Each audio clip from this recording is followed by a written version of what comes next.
What's up guys, it's Ryan here, and welcome to this guide to the Crassian Leviathan for beginners. The Crassian Leviathan is an extremely simple boss, but if you do it incorrectly, you'll end up taking a ton of damage. To start things off, I'm going to show a little bit of information about the boss on screen. Feel free to pause and take a look, we're going to keep going. This is the gear that I'll be using for this video. I'm wearing full bandos, I've got Cinderbane gloves, an amulet of souls, and my main weapon will be a Masuta's warspear. You can upgrade and downgrade as you like, but this is some good middle tier gear, and I was able to no-food the entire boss fight with this setup. Because the boss doesn't deal much damage to you, you shouldn't need a beast of burden. For this reason, I take an offensive familiar. A Talon beast is a very good mid-level option. If you're max summoning, of course, a Steel Titan will be better. If you're bringing a familiar with a special attack, make sure to use the special move scrolls on the familiar and set your auto fire rate to 1. Before we get into the mechanics, I'm going to talk about weapon poison. You need to make sure that you either have weapon poison or Cinderbanes, or the boss is going to constantly heal 3Ks. As soon as the boss becomes poisoned, those 3Ks turn into 1Ks, and that's a lot more manageable.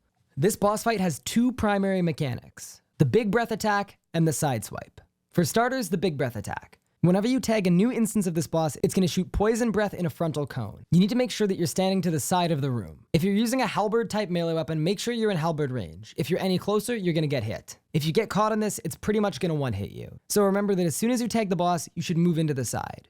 If you're going in a group, you should all make sure that you're ready to enter the room together so that no one gets caught at the entrance. Let's play it back in slow-mo. As I tag the boss, I'm going to move over to the side, and that's all there is to it. That will completely negate the attack.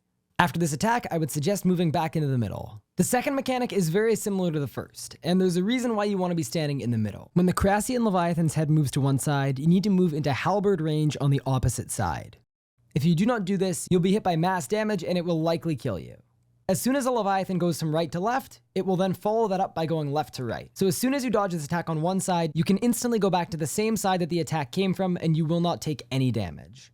If you deal with this mechanic properly, you will be able to no-food the entire boss fight. Let's watch it back one more time. I'm standing in the middle of the room and I'm DPSing as usual. It's also worth noting that if you misclick, this will not one-hit you, it will only hit you 3,000 or 4,000 damage. That being said, if you get caught in the entirety of this attack, it's going to combo you out from full HP and there's no way to eat through it.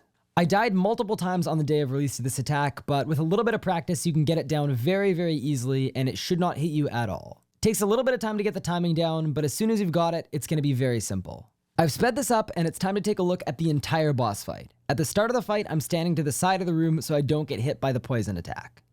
After that, I'm going to walk into the middle and all I'm doing is DPSing and looking for the boss's head to move to a particular side.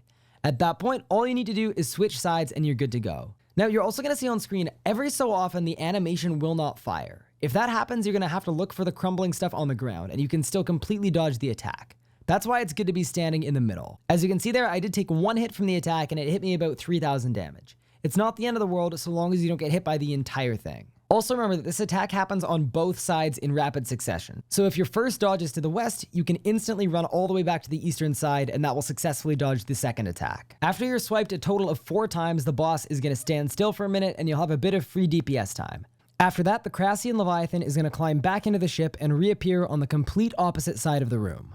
At this point, you're going to want to surge across the poison on the ground and re-tag the boss. As soon as you tag the boss, it's going to charge up its frontal cone attack again, so make sure to stand to the sidelines. As soon as this attack is done, all you're going to do is rinse and repeat. As you can see, there really isn't a whole lot to this boss fight. You can take it slow, or you can go a little quicker, and it doesn't make a huge difference. There's a theme of bosses healing in the 3rd Elite Dungeon, and this boss is no different. You're going to see throughout the boss fight that there are these 3,000 and 1,000 HP heals, and they can pretty well just be ignored. So long as you applied weapon poison, it will not be too much damage for you to out DPS, and if you get to a point where you're actually losing ground on the boss fight, make sure your weapon poison is applied. That's most likely the issue. You can just keep attacking the boss until it's HP 0. Once you've done that, congratulations, you've made it through the boss fight.